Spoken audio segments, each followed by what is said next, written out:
Hey, Shabbat Shalom, my friends. Do you believe in free will? Do you believe that everything that you do in life, you are actually choosing on your own volition? Because let's face it, we go to certain schools because we were raised in certain families.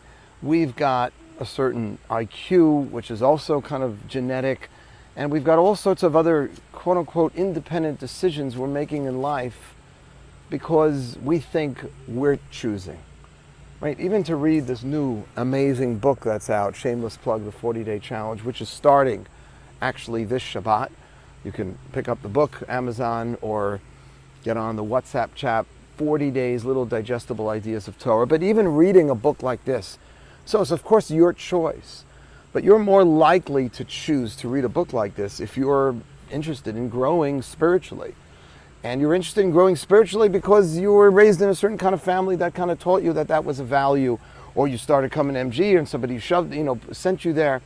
So we could say that we have free will, but so many of our free will decisions are based on the kind of station we're in life. And in fact, the Talmud teaches this explicitly. The rabbis in the Talmud say that there's this angel, Layla, that comes before God with a tipah, with a drop of sperm, and says to God, Tipazu, this drop of sperm, matehe aleha, what will become of it? Will this person from this sperm will develop into a person who will be a chacham, a wise person, or tipesh, or a fool? Ashir, rich person, or a poor person? A strong person, or chalash, or a weak person? So it seems as though it's like free will. I mean, how much weight can I really, even if I go to the gym and I work on it, how much can I, so much of it is genetics. And intelligence, and even money. A lot of it comes from the family you're from, and yeah, there's some rags to riches stories, but it seems like so much has been preordained. But the last line in the Talmud is the clincher.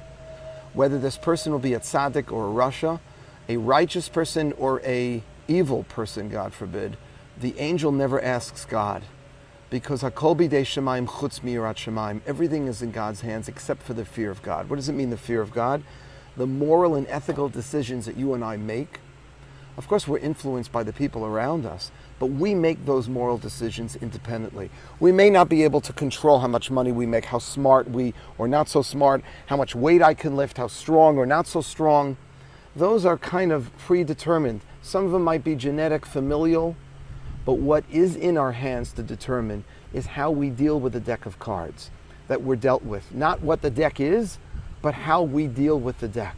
I once heard the late and great Esther Youngrice once said, it doesn't matter whether you're a doctor, a lawyer, or a cab driver. Maybe it matters too much to our parents.